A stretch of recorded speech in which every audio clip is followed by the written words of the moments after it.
पहला प्रश्न है, धातु की सतह का गर्म होना उदाहरण है। चार ऑप्शन है आपके पास। सही उत्तर है चालन। चालन ऊष्मा स्थानांतरण की विधि है जिसके माध्यम से धातु की सतह में ऊष्मा का स्थानांतरण होता है।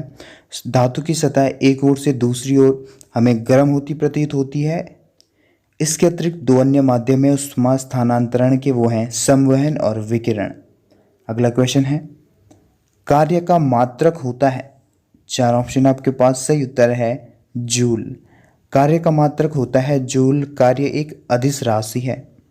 अगला क्वेश्चन है, प्रसिद्ध माजुली द्वीप किस राज्य में स्थित है। चार ऑप्शन है आपके पास। सही उत्तर है असम। असम राज्य में एक प्रमुख द्वीपीय जिला है असम का, जिसका नाम है माजुली। तो जो माजुली द्वीप है वहाँ प्रभावित होने वाली ब्रह्मपुत्र और उसकी सहायक नदियाँ, मुख्यतः लोहित नदी के कारण वहाँ पर एक भूभाग पर एक माजुली द्वीप निर्मित हुआ है और ये वहाँ पर ये देश का पहला द्वीपीय जिला है। अगला क्वेश्चन है, रक्त में जब लाल रक्त कणों का स्तर कम हो जाता है तो कौन सा रोग होता है। चार ऑप्शन है आपके पास। सही उत्तर है एनीमिया। एनीमिया रोग होने लगता है मुख्यतः जब रक्त में लाल रक्त कणिकाओं का स्तर कम हो जाता है, यानी सामान्य तौर पर हम कह सकते हैं कि रक्त कम हो जाता है जब हमारे शरीर में, तो मुख्यतः एनीमिया रोग हो जाता है और एनीमिया रोग मुख्यतः महिलाओं में होता है। अगला क्वेश्चन है, दृश्य प्रकाश की खोज किसने की थी। चार ऑप्शन है आपके पास। सही उत्तर है न्यूटन। दृश्य प्रकाश या दृश्य विकिरण की खोज की थी न्यूटन ने। अगला क्वेश्चन है, अंडमान और निकोबार द्वीपों के मध्य संकरा मार्ग कहलाता है। चार ऑप्शन है आपके पास। सही उत्तर है 10 डिग्री चैनल। जो भारत का प्रमुख समुद्री द्वीप हैं अंडमान और निकोबार द्वीप समूह, तो इन द्वीप समूह में दो छोटे द्वीप हैं अंडमान और निकोबार। इन दो द्वीपों के मध्य एक संकरा समुद्री मार्ग है।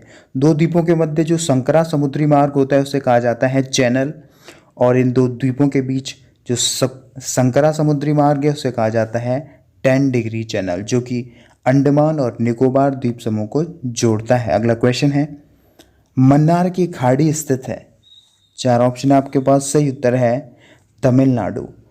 तमिलनाडु राज्य के समुद्री तट पर मन्नार की खाड़ी स्थित है जो कि हिंद महासागर में स्थित है।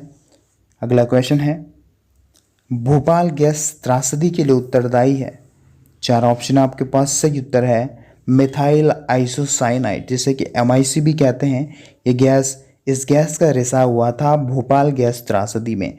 भोपाल गैस त्रासदी दिसंबर 1984 भोपाल यानी मध्य प्रदेश में हुई थी, जिसमें हजारों लोगों की मृत्यु हो गई थी और इस के लिए उत्तरदायी थी गैस मिथाइल आइसोसाइनाइड। अगला क्वेश्चन है, बंगाल विभाजन के विरोध में कौन सा आंदोलन प्रारंभ हुआ था।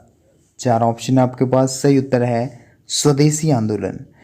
जब बंगाल विभाजन हुआ था 1905 में, तो बंगाल विभाजन मुख्यतः जो ये हुआ उस समय वहाँ पर स्वदेशी आंदोलन हुआ था। इसके विरोध में 1905 में कलकत्ता में ये आंदोलन प्रारंभ हुआ था, स्वदेशी आंदोलन, और इसका जो मुख्य मकसद था वो विदेशी सामग्री का बहिष्कार करना था।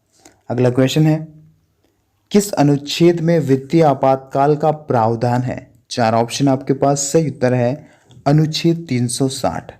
अनुच्छेद 360 के अंतर्गत वित्तीय आपातकाल का प्रावधान है। अगला क्वेश्चन है, दिल्ली सल्तनत में किस राजवंश ने शासन नहीं किया था, यानी दिल्ली सल्तनत का संबंध किस राजवंश से नहीं है। चार ऑप्शन आपके पास। सही उत्तर है संगम वंश, यानी जो संगम वंश था वो दिल्ली सल्तनत से संबंधित नहीं था। तो जो संगम वंश है ये मुख्यतः था विजयनगर साम्राज्य का जो पहला राजवंश था वो संगम राजवंश था, और संगम राजवंश की अगर हम बात करें तो इसकी स्थापना की थी हरिहर और बुक्का नामक दो भाइयों ने 1336 ईस्वी में। अगला क्वेश्चन है, समाजशास्त्र के जनक किसे कहा जाता है। चार ऑप्शन आपके पास। सही उत्तर है अगस्त कॉम्ट। फ्रांसीसी चिंतक और शिक्षाविद अगस्त कॉम्ट को कहा जाता है समाजशास्त्र का जनक। अगला क्वेश्चन है, अहमद शाह अब्दाली किसका उत्तराधिकारी था। चार ऑप्शन आपके पास। सही उत्तर है नादिर शाह। नादिर शाह जिसे कि भारत का नेपोलियन कहा जाता है, ईरान का नेपोलियन कहा जाता है, वो था अहमद शाह जो अब्दाली था वो उसी का उत्तराधिकारी था। उसी ने नादिर शाह के समान भारत पे आक्रमण किया था।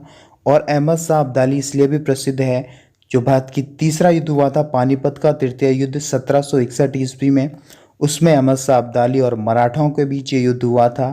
इसमें अहमद शाह अब्दाली की विजय हुई थी। अगला क्वेश्चन है, छोटा नागपुर के पठार को किस अन्य नाम से भी जाना जाता है? चार ऑप्शन आपके पास, सही उत्तर है रूर भूमि। रूर भूमि के नाम से भी जाना जाता है छोटा नागपुर के पठार को। रूर भूमि का अर्थ होता है वह स्थान जहाँ पर संसाधनों की अधिकता हो, अर्थात खनिज संसाधनों की अधिकता हो, वो क्षेत्र कहलाता है रूर भूमि। तो भारत में रूर भूमि है मुख्यतः छोटा नागपुर का पठार।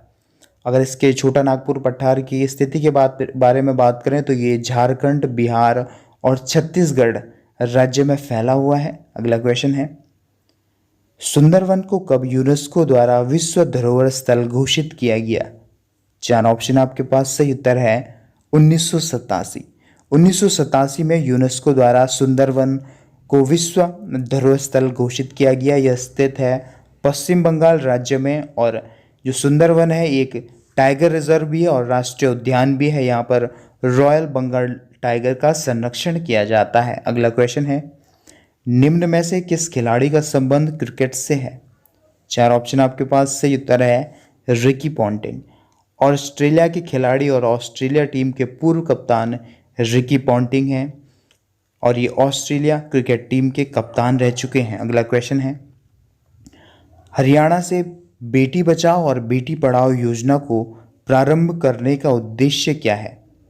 चार ऑप्शन आपके पास, सही उत्तर है लिंगानुपात में सुधार। क्योंकि जो हरियाणा राज्य है वहाँ पर लिंगानुपात सर्वाधिक कम है। वहाँ पर 1000 पुरुषों में जो स्त्रियों की संख्या है वो बहुत ही कम है और इसीलिए वहाँ पर लिंगानुपात के सुधार के लिए भारत सरकार द्वारा हरियाणा में बेटी बचाओ बेटी पढ़ाओ योजना प्रारंभ की गई। इसका उद्देश्य लिंगानुपात में सुधार के पश्चात बेटियों की शिक्षा से था। अगला क्वेश्चन है, हिंदू महासभा का संस्थापक किसे कहा जाता है? चार ऑप्शन है आपके पास, सही उत्तर है मदन मोहन मालवीय। मदन मोहन मालवीय हिंदू महासभा के संस्थापकों में से एक थे और इन्होंने 1915 में काशी में हिंदू महासभा की स्थापना की थी। अगला क्वेश्चन है, पहले रेमन मैग्सेस पुरस्कार विजेता थे? चार ऑप्शन है आपके पास, सही उत्तर है विनोबा भावे। भारत के प्रमुख गांधीवादी समाज सुधारक विनोबा भावे को पहले रेमन मैग्सेस पुरस्कार से सम्मानित किया गया था। इन्हें यह पुरस्कार 1958 में दिया गया था। रेमन मैग्सेस पुरस्कार को एशिया का नोबेल भी कहा जाता है। अगला क्वेश्चन है, जहांगीर की पत्नी और प्रसिद्ध मुगल शासिका कौन थी? चार ऑप्शन आपके पास, सही उत्तर है नूरजहां। नूरजहां जहांगीर की पत्नी और प्रसिद्ध मुगल शासिका थी। ये एक ईरानी महिला थी और इन्होंने जहांगीर के कार्यकाल में, जब जहांगीर शासक थे भारत के शासक, तो उस समय राजकाज में भी ये उनका सहयोग देती थी।